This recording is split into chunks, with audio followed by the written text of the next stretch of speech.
Hey, this is Paul Sponcia, the CEO of the IT company. As many videos as I've done, I guess everybody knows that, and I don't need to keep telling people who I am. But I'm here with my friend Karen Clark, who has a really cool background and career. And I'm going to let her tell you a little bit about what she has done and what she is doing now, and then we'll talk about why we're together. Thanks, Paul. Hi, everyone. My name's Karen Clark. I'm the director of Somerset's Technology Advisory Services. My background is really largely in large healthcare operations where I was a CIO for over 20 years. And I thought by talking to Paul this morning, we might be able to give some folks some tips now that they have had to move some of their workforce home.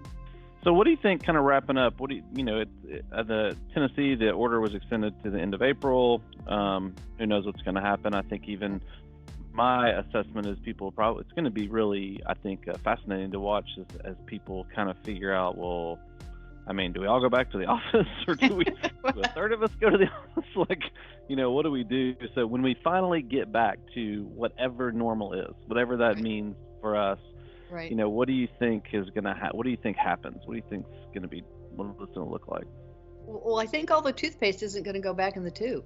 Yeah. I think there are some employers now saying, maybe I could deploy a partially remote workforce. Mm-hmm. Or, now maybe that means locating some people in less expensive real estate, or it means home, or it means from home some days a week, or it means from home maybe you're recovering from a knee surgery or maternity leave. So I think now that we've had to all make it work in a hurry, people see that it does work. So I would say if you are an employer who's looking at allowing people to work from home on an ongoing basis, there are a couple things that I would really recommend. I've sort of written down a list here that we're recommending to people, is that if you're going to allow employees to work from home, it's a really good investment to buy them a company laptop that you own, you control, you manage,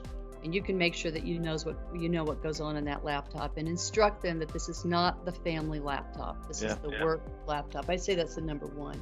Turn off split tunneling, which we talked about before, but I would really consider investing in or looking at a virtual desktop setup. Mm-hmm. Virtual desktops, employee connects from home, they connect to a virtual desktop. You have complete control not only of what they can or can't do, but all of your company data stays on your company network. Mm-hmm. The only thing that's passing over that internet connection are screen drawing instructions, keystrokes, but the data never leaves your network. So I would say that would be a number one thing to do.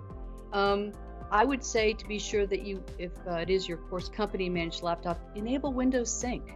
Mm-hmm. And what Windows Sync is, it allows you to synchronize local folders with a company server. So if your employee is creating documents or spreadsheets or any company-related data on their personal laptop, Windows Sync will make sure that a copy of that goes back to the company server so you don't lose control of your company information and data. Yeah.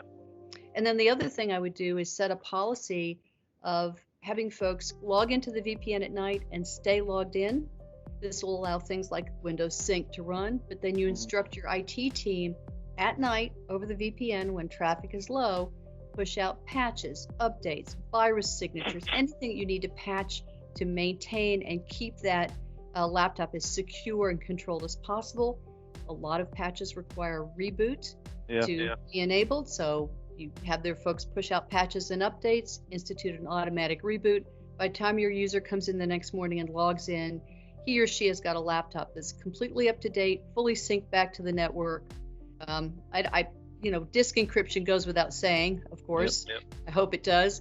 But if you do this, if the person's laptop is stolen out of their car, or their child pours the cup of coffee on it, or whatever happens to it, you've just lost the laptop. You haven't lost any of your company information or any of your security. So those are things I would do if I was considering letting people work from home on a longer term basis. Yeah, that's good. One of our challenges is people leaving their laptops on.